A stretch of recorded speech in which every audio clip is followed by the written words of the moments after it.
కర్కాటకం వారికి కనుక చూసుకున్నట్లయితే మీకు ఈ సంవత్సరం 3 రాసుల గురువు మారుతున్నందుకు మొదట్లో అంటే ఉగాది ముందు నుంచే ఉన్నాడు అక్కడ గురువు. కాకపోతే ఈ యొక్క జూన్ 1వ తేదీ వరకు 12వ స్థానంలో ఉంటాడు. దాని తర్వాత రాశిలోకి వస్తాడు జూన్ 2 నుంచి అక్టోబర్ ఎండింగ్ వరకు. దాని తర్వాత 2వ స్థానంలో ఉన్నటువంటి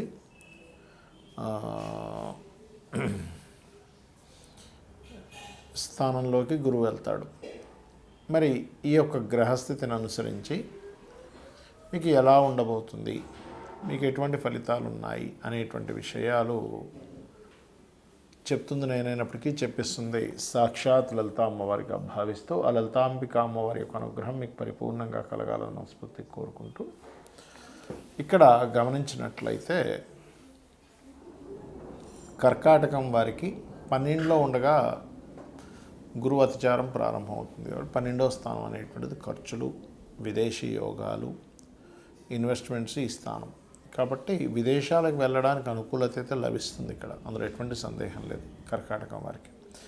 కాకపోతే అనవసరమైన ఖర్చులు ఏమైనా పెడుతున్నామా, తొందరపడి ఏదైనా ఇన్వెస్ట్మెంట్ చేస్తున్నామా, ఇన్వెస్ట్మెంట్ ఎంతవరకు సరైనటువంటిది, ఇవి కాస్త చూసుకొని చేయాలి, గుర్తుపెట్టుకోండి. ఇక రెండవ విషయం ఏంటంటే ఇక్కడ మీకు గమనించుకున్నట్లయితే ఈ కర్కాటకం వారికి రాశిలో కూడా గురువు వస్తాడు. రాశిలో గురువు రావడం వల్ల కొంత భక్తి చింతన ప్లస్ దాంతోపాటు శని రాహు ఎనర్జీస్తో వస్తున్నాడు కాబట్టి కొంత మోసపోవడము, ఓవర్ స్ట్రెస్ అనేటువంటి కూడా ఇస్తుంటాడు. కాబట్టి ఈ విషయాల్లో కొంత జాగ్రత్తగా ఉండాలి. ఎవరితోనైనా ఏదైనా మోసపోతున్నామో బ్యాంక్ ట్రాన్సాక్షన్స్లో కానీ ఇటువంటి విషయాలు. అలాగే 2వ స్థానంలోకి వెళ్తాడు గురువు. మళ్ళా మీకు నవంబర్ డిసెంబర్ మాసాల్లో అక్కడ ఉంటాడు. ఉన్నప్పుడు ఉండి తర్వాత వక్రిస్తాడు అనుకోండి. ఆ సమయంలో ఫైనాన్షియల్ మ్యాటర్స్, కుటుంబ సభ్యుల్లో తండ్రి తరపు వారితో ఏదైనా ఫైనాన్షియల్ మ్యాటర్స్ విషయంలో, గవర్నమెంట్ కాంట్రాక్ట్స్, గవర్నమెంట్ మనీ రావాల్సినటువంటిది, ఆరోగ్య సంబంధించినటువంటి ఇటువంటి విషయాల్లో కొంత స్ట్రెస్ ఉంటుంది. కాబట్టి ఈ విషయంలో జాగ్రత్తగా ఉంటూ మీరు నిత్యము సుబ్రహ్మణ్యేశ్వర స్వామి యొక్క ఆరాధన చేయండి, అన్ని విధాలా మీకు బాగుంటుంది. 3 రాసులు గురువు మారేటప్పుడు మీరు చూసినట్లయితే పోయిన సంవత్సరం కూడా మారడం వల్లనే మనకి ఈ ఉగాది రాకముందు నుంచే ఏదైతే ఈ యుద్ధాలు కానీ ఇవన్నీ మనం లాస్ట్ టైం కూడా చెప్పుకున్నాం, అంతా గందరగోళం ఉంటుంది, గొడవలుగా ఉంటుందని. మనకి శాస్త్రంలో గురువు కనుక 3 రాసులు మారితే యుద్ధాలు రావడము, అది కాకుండా ఇప్పుడు వాయుతత్వ రాసుల్లో వచ్చినందుకు టోర్నడోస్ అంటారు చూడండి, సుడిగాల్లా గిర్రం తిరుగుతూ ఉంటుంది, వాయువు సంబంధించిన. సో వాయు సంబంధించినటువంటి ఇబ్బందులు వస్తూ ఉంటాయి, గుర్తుపెట్టుకోండి. ఉగాదికి ముందు నుంచే ప్రారంభం అవుతుంది అది. సో ఆ వాయు సంబంధించినటువంటివి మొత్తం ఒక సుడిగాలులా తిరగడం లాంటివి జరుగుతాయి, గుర్తుపెట్టుకోండి. ఎప్పటి వరకు? ఈ జూన్ 1వ తేదీ వరకు మిథున రాశిలో గురువు ఉన్నంతకాలం. మిథున నుంచి ఎప్పుడైతే కర్కాటకంలోకి వెళ్తాడో ఇక్కడ ఏంటంటే మీరు గమనిస్తే ఇక్కడ సముద్రంలో జరిగేటువంటి కొన్ని ఆటుపోట్లు కానివ్వండి, వాటర్ రిలేటెడ్ మూలంగా, వర్షపాత సంబంధంగా ఇట్లాంటివన్నీ పెరుగుతూ ఉంటాయి. ఇక దాని తర్వాత గమనించుకున్నట్లయితే సింహరాశిలో గురు సంచారం, దానికంటే ముందు ఇంకా సింహానికి వెళ్ళకముందు నుంచి కూడా దీని ప్రభావం ఉంటుంది. రాజుల మీద, రాజ్యాల మీద, ఇప్పుడు కాలంలో తీసుకుంటే సీఎంలు, పిఎంలు, ప్రెసిడెంట్లు, వీళ్ళ మీద ఎఫెక్ట్ పడనుంది, గుర్తుపెట్టుకోండి. అయితే ఇది ఒకటేనా అంటే ఈసారి మనకి ఈ సంవత్సరం రావడం కూడా, ఈ కొత్త సంవత్సరం కూడా కాలసర్ప యోగంలో వస్తుంది. అలాగే మరొక విషయం ఏంటంటే ఇక్కడ గమనించినట్లయితే ఈ యొక్క గ్రహస్థితి ఏదైతే ఉందో,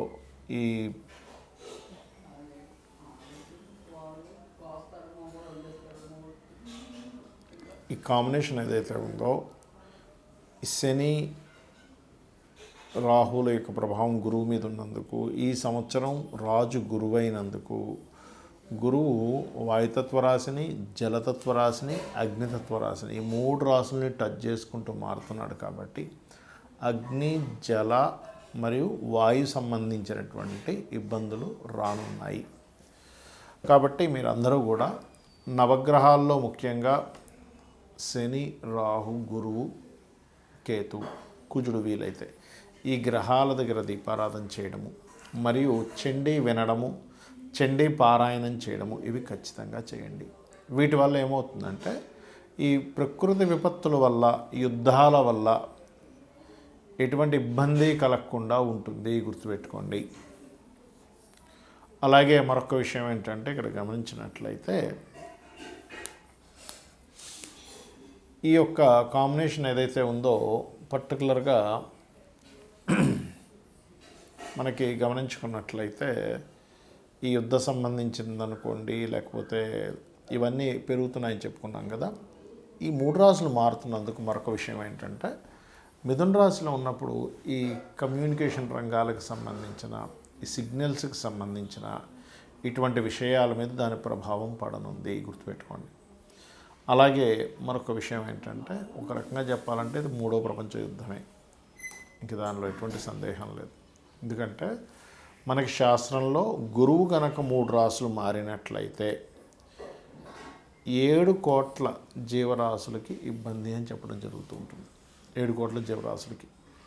కాబట్టి ఇలాంటి విపత్తులు ఎప్పుడు జరుగుతాయి? పెద్ద పెద్ద తుఫాన్లు రావడం వల్ల, టోర్నడోస్ అంటూ ఉంటారు, మనకి విదేశాల్లో ఎక్కువగా వస్తుంది. అలాంటివి సుడిగాలు తిరిగేటువంటి, అంటే ఒక రకమైనటువంటి టోర్నడోస్, అంటే ఒక గాలి గిర్రం తిరుగుతూ రాన్నింటిని ఎత్తుకుపోయి తిప్పేస్తుంటుంది. మీరు యూట్యూబ్లో కొట్టండి, వస్తుంది టోర్నడోస్. ఎందుకంటే వాయురాశుల్లో ఈ ప్రభావం ఉన్నందుకు, వాయుతత్వ రాశుల్లో గురువు యొక్క ప్రభావం ఉన్నందుకు, గురువు యొక్క రాశులు మారినందుకు. కాబట్టి ఈ గురు రాశుల్లో ఉన్నంతసేపు కూడా ఏంటంటే మీకు కాస్త ఎవరితోనే ఏదైనా మాట్లాడేటప్పుడు కాస్త జాగ్రత్తగా మాట్లాడాలి. చిన్న చిన్న విషయాలకు కూడా మిస్కమ్యూనికేషన్స్ అవుతూ ఉంటాయి సామాన్య ప్రజలకి. అలాగే కాస్త ఫ్లైట్ల మీద ప్రయాణం చేసేటప్పుడు కూడా సామాన్య ప్రజలు ఈ యొక్క జూన్ 1వ తేదీ వరకు కొంత జాగ్రత్తగా ఉండాలి. ఇక జూన్ 2 నుంచి అక్టోబర్ ఎండింగ్ వరకు వాటర్ మీద వెళ్ళేవి, లేకపోతే వాహన సంబంధించిన వాటి మీద మీరు గమనిస్తే లాస్ట్ ఇయర్ కూడా మనకి అతిచారంలో గురువు ఎప్పుడైతే మిథునం నుంచి వృషభం నుంచి మిథునం నుంచి కర్కాటకంలోకి ఎంటర్ అవ్వగానే విపరీతమైన యాక్సిడెంట్స్ అయ్యాయి. మీరు గుర్తుపెట్టుకోండి, చాలా యాక్సిడెంట్స్ విపరీతంగా అయ్యాయి. ఏమిటిది? తెల్లవారితే లేస్తే చాలు, యూట్యూబ్ ఓపెన్ చేసినా, పేపర్ ఓపెన్ చేసినా సరే ఎప్పుడు యాక్సిడెంట్సే ఉన్నాయి. కాబట్టి జూన్ 2 నుంచి అందరూ కూడా ఈ యొక్క అక్టోబర్ ఎండింగ్ వరకు కూడా వాహనం మీద వెళ్ళేటప్పుడు కాస్త జాగ్రత్తగా వెళ్ళండి, గుర్తుపెట్టుకోండి. ఇక మరొక విషయం ఏంటంటే ఎప్పుడైతే ఈ సింహరాశిని కూడా టచ్ చేస్తున్నాడో గురువు యొక్క స్వరూపాలు మారాయి. కాబట్టి మనం ఇందాక చెప్పినట్టుగా నాయకులు, అలాగే కొంతమందికి వాళ్ళ హార్ట్ రిలేటెడ్ సంబంధించినవి, అంటే బీపీస్ అవి ఎక్కువగా ఉండే హార్ట్ రిలేటెడ్ ఇష్యూస్ ఉంటాయి కొంతమందికి. అటువంటి వారు ఖచ్చితంగా ఈ సింహరాశిలో, అంటే ఆల్మోస్ట్ నవంబర్ నుంచి, అక్టోబర్ నుంచి దాని ప్రభావం ఉంటుంది. అక్టోబర్ నుంచి మరలా నవంబర్, డిసెంబర్ ఆ మాసాల్లో కూడా కొంత హెల్త్ పరమైనటువంటి విషయాల్లో కొంత జాగ్రత్తగా ఉండాలి. బికాజ్ ఆఫ్ దీని యొక్క ప్రభావం ఈ ఒక్కరోజుతో పోదు, సంవత్సరం 3 నెలలు ఉంటుంది. దీని మూలంగా ఎప్పుడైతే అగ్ని, వాయువు, జలము, అగ్ని ఈ 3 సంబంధంగా ఎప్పుడైతే ఇదవుతుందో ఇది 3 రాశులు మారుతున్నందుకు ఇది 3వ ప్రపంచ యుద్ధానికి దారితీస్తుంది. కాబట్టి సామాన్య ప్రజలు ఇబ్బంది కలగకుండా ఉండాలి. కాబట్టి మీ యొక్క ఇష్టదైవాన్ని తలుచుకోండి, అన్ని విధాలు బాగుంటుంది. శ్రీమాత్రే నమః.